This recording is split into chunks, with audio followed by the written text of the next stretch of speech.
I brought together the former Green Party leader, Baroness Natalie Bennett, and crossbench peer, Baroness Julia Brown, chair of the Adaptation Committee of the Climate Change Committee.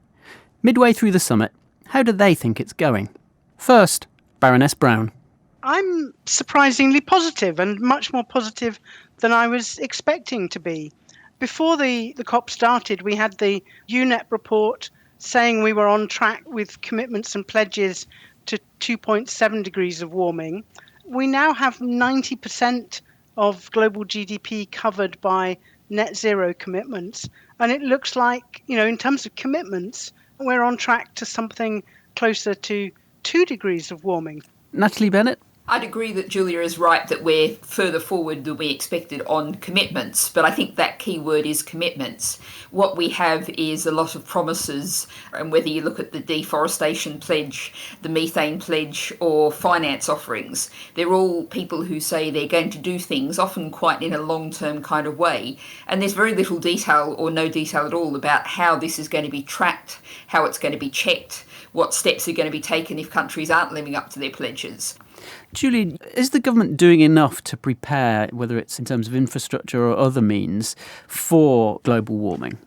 I think there are a number of areas where we're doing much better than we were doing. I think our new flood and coastal erosion strategy that the Environment Agency have prepared and which has now been agreed is a big improvement.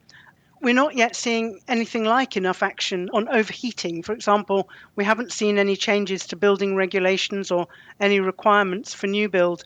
And yet we're going to be seeing summer temperatures in the high 30s in the centre of a city where there can be a very strong urban heat island effect, a real impact on people's health, but also if people are working from home, on their productivity. We haven't yet seen really what steps are going to be taken in terms of making sure our soils and our farming is able to cope with these hotter and much drier conditions. There's an enormous amount more to do. And Natalie, do you think that the suggestion this week from many governments that innovation is one of the routes out of this problem is actually a valid approach, or is it a cul-de-sac? I think that's one of the big underlying problems, is what sort of innovation you mean. And what we've been talking about, broadly speaking, is the same kind of economy, an economy driving for growth when we know we can't have infinite growth on a finite planet. We're not seeing the government really doing that joined up thinking of understanding that climate action is also action for people's well-being. And that means social innovation. Things like a 4-day working week as standard with no loss of pay can cut our carbon, can give people the time and energy to really get engaged in their communities and make a difference. A universal basic income gives people security. So the idea that we just keep going as we are now, but we now have solar panels and electric cars, the kind of transformation that we need isn't just in technology, it's also in the way our entire society is organised. Julie, do you think there's a danger of trying to sci-fi your way out of global warming? It does worry me, particularly the very strong focus that many governments in developed economies have on the solution being more and more technology. Clearly, technology is going to be hugely beneficial, and clearly we have seen enormous benefits from innovation in terms of bringing down the cost, dramatic reductions in cost of offshore wind and batteries and solar. But this can't be just about technology. It has to be also about behaviour change and how we live our lives. And of course, those are much more difficult challenges for governments to tackle. That's a very good point. The Prime Minister's made great play of saying he doesn't want people to wear a hair shirt. Well, I would say that the hair shirt is what we have now. In Britain, we have the second longest working hours in Europe. Pre-COVID, at least, we had the longest commuting times in Europe.